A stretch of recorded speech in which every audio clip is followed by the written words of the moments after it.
আজকের ভিডিওর টপিকটা একটু আলাদা। আজকে আমরা আলোচনা করতে যাচ্ছি আমাদের সিভিল স্কোর, যেটা সিভিল বলা হয়, সেই সিভিল স্কোর কিভাবে আমরা চেক করতে পারি। বেসিক্যালি সিভিল স্কোরের উপর ভিত্তি করে কিন্তু আমাদের লোন হয় এবং অন্যান্য যেসব আমরা কখনো গাড়ি লোনে কিনতে গেলে, কোনো জিনিসপত্র লোনে কিনতে গেলে, কখনো লোন নিতে গেলে সিভিল স্কোরের উপর সেটা ডিপেন্ড করে।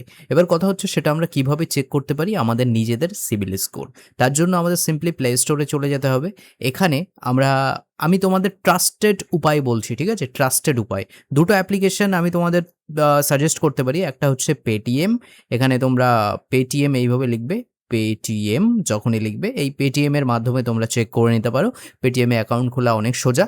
আর তারপরে আরেকটা আছে এখানে, যেটা আমি নিজে চেক করি, গুগল পে, ঠিক আছে? এই গুগল পে এর মাধ্যমে আমি চেক করি, তো এটাও তোমরা চেক করতে পারো। এবার কিভাবে আমি চেক করছি সেটা আমি তোমাদের দুটো বিষয়ে বলবো, পেটিএমও বলবো, গুগল পেও বলবো। সবার প্রথম পেটিএমটা দেখিয়ে দিই।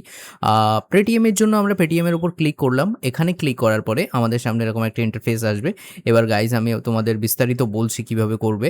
এটা খোলার পরেই তোমরা কিন্তু এখানে অনেক অপশন দেখতে পাবে। এবার তোমরা যেটা করবে, এই জায়গাটায় তোমাদের একটা সার্চ বক্স আছে। বেশি ঘাটাঘাটি করার দরকার নেই, কারণ এক একটা সময় এটা চেঞ্জ হয়ে এক এক অপশনে ঢুকে যায়। এই সার্চের উপর ক্লিক করবে। এখানে ক্লিক করার পরে তোমরা নিচে দেখতে পাবে ক্রেডিট স্কোর চলে এসছে। তোমাদের যদি না আসে এই জায়গাটায় লিখবে CREDIT, ঠিক আছে? ক্রেডিট।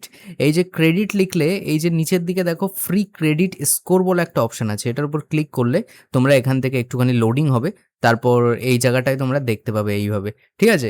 এরকমভাবে তোমাদের আসবে। এটা হচ্ছে ব্যাপার। এবার আমি গুগল পেটা দেখাই, গুগল পে কিভাবে করবে। গুগল পে সিম্পলি ওপেন করবে এইভাবে। ওপেন করার পরে তোমাদের সামনে এরকম একটা ইন্টারফেস আসবে। এবার তোমরা চলে যাবে তোমাদের এই যে নিচের দিকে বর্তমানে যেখানে আছে সেটাই দেখাচ্ছি, এই যে মানি সেকশন, মানি সেকশনের উপর। আচ্ছা, একটুখানি বোঝার বিষয় আছে এখানে। ব্ল্যাক স্ক্রিন অর্থাৎ স্ক্রিন রেকর্ড হয়নি, মানে স্ক্রিন রেকর্ড কাজ করে না। কিছু তথ্য থাকে যেগুলো ব্যাংকের অ্যাপের মাধ্যমে আমরা যখন কিছু দেখানোর চেষ্টা করি, রিভিউ করার চেষ্টা করি, সেই ক্ষেত্রে অনেক অনেক ক্ষেত্রে স্ক্রিন রেকর্ডার কিন্তু এরকম কালো হয়ে থাকে, ঠিক আছে?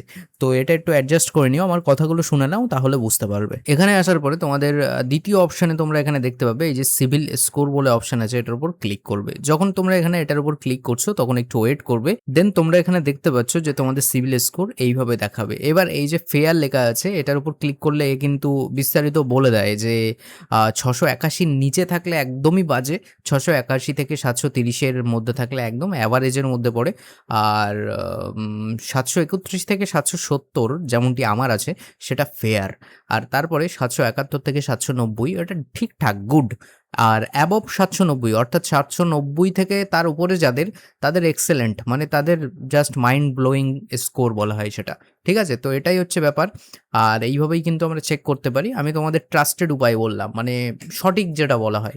দেখো, এই চ্যানেলে বেকার বেকার না গেজিয়ে কাজের কথা বলি, প্রত্যেকটা বিষয়ে এমনভাবে আলোচনা করি যেটা আজকের সময় তোমাদের কাজে লাগবে, ডিজিটাল যুগে তোমাদের ডিজিটালি আরও রাখতে সাহায্য করবে। তো চ্যানেলটা সাবস্ক্রাইব করো, তাতে ফিউচারে এমন কন্টেন্ট তোমাদের আমি আরও সাজেস্ট করতে পারি।